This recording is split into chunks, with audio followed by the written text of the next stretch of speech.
The sharp click of the hammer snapped my nerves like a taut wire. 5 seconds. That's all it took for a petty street squabble to spiral into a scene ripped from a fevered nightmare. One moment, my wife, Sarah, stood at the edge of our driveway, her voice steady as she explained why she'd parked where she had. The next, Linda, the neighborhood's self-anointed tyrant, was aiming a loaded pistol at her heart. I wasn't supposed to be there. I'd cut my deployment short, a rare break from the chaos of my work as a Delta Force operator. Surprises are my trade, but nothing in a decade of covert ops braced me for this. Our neighborhood gleams with suburban charm, towering oaks, neat lawns, kids zipping by on bikes. But beneath the polished veneer, resentment festers. And Linda? She's the match to the kindling. Every cul-de-sac has its busybody, but ours had a 5-star menace. Unelected, she crowned herself the HOA's enforcer, prowling the streets with a ruler to measure grass blades and a vendetta against tacky holiday lights. Most folks rolled their eyes and let her rant. Until she crossed a line nobody could ignore the day she pointed a gun at my wife. Let me back up. I'm Matt, a Delta Force veteran who spent 10 years dodging bullets in places the news never mentions. Hostage rescues, black ops, you name it, I've lived it.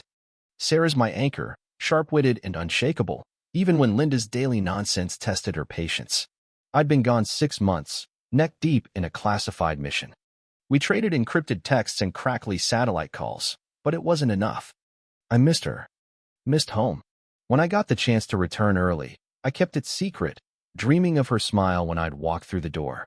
Instead, I rolled up just as Linda unleashed hell over a parked car. Sarah had left our old but trusty Jeep Cherokee on the curb in front of our house. Not blocking a hydrant, not in a fire lane, just under a tree on our own property. That was enough to light Linda's fuse. I parked around the corner, planning a quiet approach to surprise Sarah. But instead of a warm embrace, I saw Linda charging toward her, arms flailing, voice shrill with rage. You can't park here. It's against the rules. I'm fining you. Sarah, cool as ever, held her ground. Linda, I've read the bylaws. There's no rule against parking on our curb. You're not even on the board anymore. Linda's face contorted, her eyes blazing. You think you're smarter than me? She spat. Then, in a move that sucked the air from my lungs, she yanked a full-size Glock from her purse. Not some pocket pistol, a serious weapon. She cocked it with a sickening click. Sarah stepped back, hands raised, her voice steady but tight. Linda, put the gun down. My world narrowed to a pinpoint. Training flooded my veins. 5 seconds. That's how long I had to decide. Call for backup, draw my concealed sidearm, or handle it barehanded. I chose the latter. Dropped the weapon. My roar split the air like a grenade.